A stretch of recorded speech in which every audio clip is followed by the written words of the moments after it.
नमस्कार दोस्तों। दोस्तों, आपको मालूम होगा कि बजट सत्र आया और जो बजट में जो प्रावधान था उसमें किया गया। लेकिन दोस्तों उसी पे एक बड़ी खबर भी आई है, ईपीएस में 95 वाला। बीजेपी का ईपीएस 95 योजना पर दोस्तों बयान क्या है? 1000 रुपया, अपर्याप्त मजदूर विरोधी सरकार। दोस्तों ये मैंने हेडिंग डाली हुई है, आगे वीडियो में हम बात करेंगे। बीजेपी ने 2024 में ईपीएस 95 पेंशन योजना के तहत न्यूनतम पेंशन को 3000 रुपये प्रति माह करने की मांग की थी।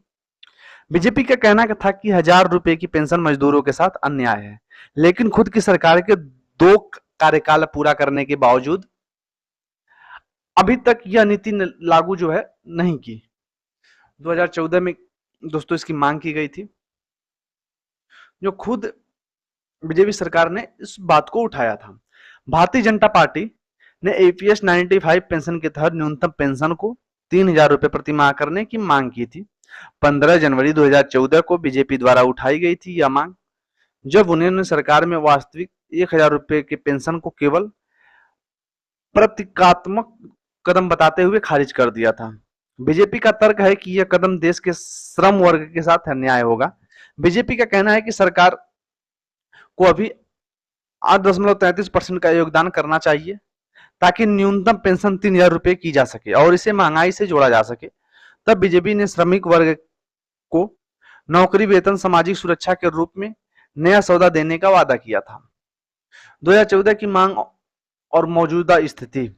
बीजेपी ने 2024 में सरकार से 3000 रुपए की न्यूनतम पेंशन की घोषणा करने की मांग की थी।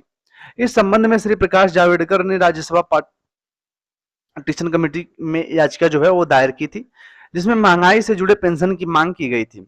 कमेटी ने सभी मांगों को स्वीकार करते हुए सरकार के इस दिशा में कदम उठाने की सिफारिश की थी। हालांकि सरकार ने इस रिपोर्ट को स्वीकार करने के बजाय पुराने प्रस्ताव को पुनः लागू करने का विचार किया था।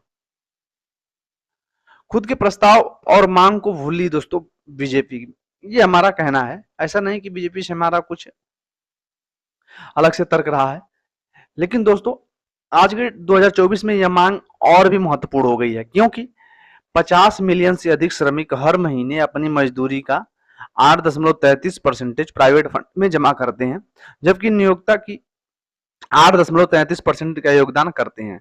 सरकार केवल 1.16% का योगदान देती है, जिसमें 41 लाख पेंशनरों में से 30 लाख को 1000 रुपए से कम पेंशन मिलती है। वर्तमान में सरकार अपने योगदान को 1.16% से बढ़ाकर 1.79% दोस्तों करने की योजना बना रही है, जिससे बीजेपी ने अपर्याप्त बताया था। लेकिन आज 2 कार्यकाल खुद की सरकार के पूरा होने के बाद भी भारतीय जनता पार्टी ने यह नीति लागू नहीं की। तब जब ये बात कही गई थी दोस्तों, कांग्रेस की सरकार थी और सरकार की आलोचना हुई थी। प्रेस वार्ता में बीजेपी के नेता प्रकाश जावड़ेकर ने यूपीए सरकार के सबसे अधिक मजदूरी विरोधी सरकार बताया था।